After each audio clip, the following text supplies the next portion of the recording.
И еще в Горьковском районе в непогоду 43-летняя Амичка заблудилась в лесу и замерзла насмерть. С заявлением о пропаже в полицию обратилась ее дочь.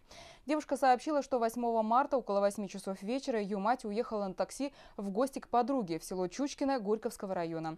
Из-за ухудшения погодных условий таксист смог доехать только до села Осиповка, сообщили в пресс-службе областного УВД. Далее дорога была заметена снегом. Водитель предложил пассажирке вернуться в город, однако женщина приняла решение пройти 2-3 километра до конечного пункта назначения пешком. Пропавшую нашли только 10 марта. Ее тело находилось в лесополосе в 200 метрах севернее села Осиповка.